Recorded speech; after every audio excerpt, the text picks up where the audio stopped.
Assalamualaikum warahmatullahi wabarakatuh. Adik-adik, pada video kali ini saya akan memberikan kunci jawaban pada tema 8, subtema 1, pembelajaran 2, halaman 14, 17, 18, 20, dan 21. Baik, langsung saja kita jawab di halaman 14.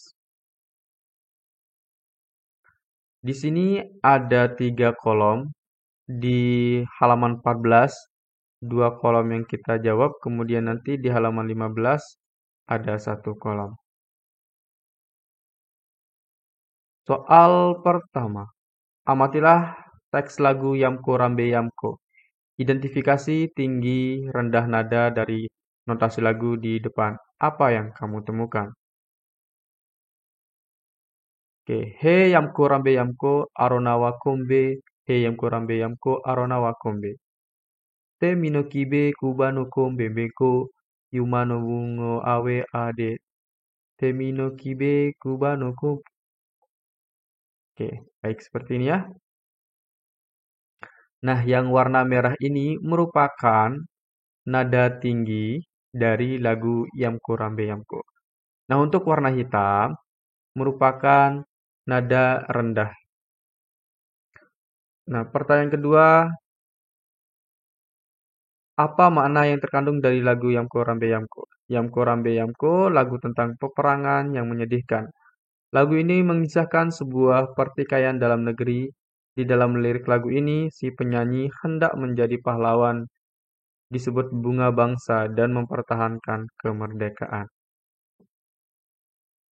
Nah, yang ini, yang yang pertama ini halaman 15, halaman 14, kemudian makna yang ini ada di halaman 15. Untuk soal yang kedua itu kamu diminta untuk menyanyikan lagunya. Berikutnya kita akan jawab di halaman 17.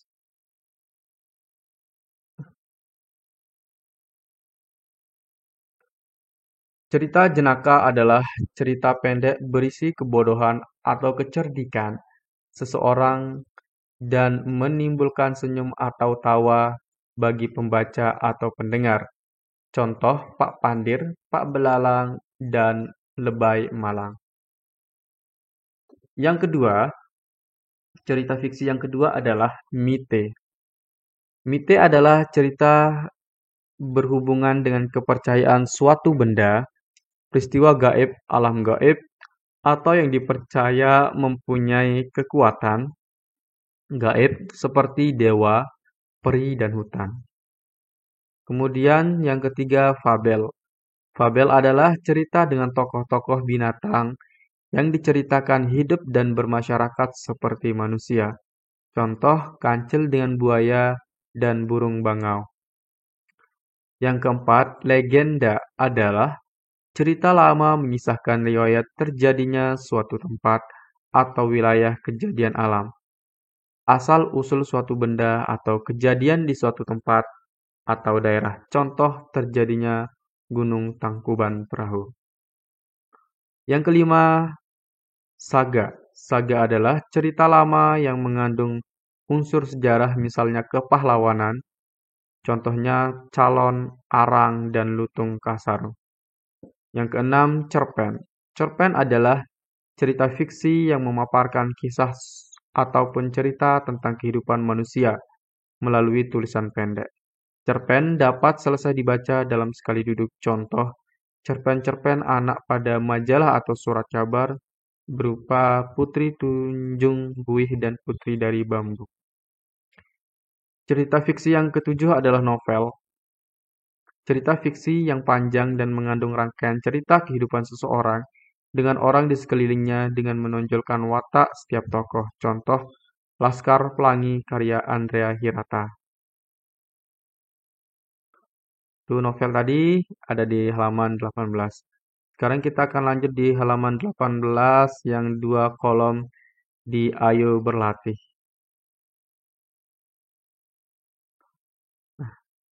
Di kolom pertama, jenis cerita fiksi Kasuari dan Mara Makota adalah fabel. Penjelasannya, cerita fiksi Kasuari, dan Dara Mahkota merupakan cerita rakyat dengan tokoh-tokoh berupa binatang, yaitu burung yang hidup dan bicara seperti manusia. Berikutnya di kolom kedua ini kita akan jawab. Jenis cerita fiksi asal mula Telaga Warna adalah legenda. Penjelasannya, asal mula Telaga Warna tersebut mengisahkan asal mula terjadinya suatu tempat, yaitu Telaga Warna. Nah, kenapa di ini cerita fabel? Karena dia merupakan cerita binatang yang bisa berbicara. Jadi, itu disebut fabel. Kalau legenda itu merupakan cerita rakyat. Berikutnya di halaman 20 dan 21. Nah, di halaman 20 dan 21, kita melakukan sebuah percobaan dan nanti kita jawab di halaman 20 dan 21 di halaman 21 soal, kemudian di halaman 21 dua soal. Nanti juga di halaman 21 kita akan menjawab ayo renungkan. Baik, langsung saja kita jawab untuk halaman 20 soal nomor 1. Apa perbedaan yang kamu rasakan saat mendorong meja sendiri dan berdua? Jawabannya, saat mendorong meja sendirian lebih berat jika dibandingkan saat mendorong meja berdua. Itu sangat jelas terasa ya. Karena kalau kita berdua itu tenaga yang dikeluarkan double atau dua tenaga yang dikeluarkan. Makanya meja terasa ringan saat kita mendorong berdua. Yang kedua, bagaimana pergerakan meja saat didorong sendiri atau berdua? Saat didorong sendiri, pergerakan meja lebih lambat jika dibandingkan saat didorong berdua.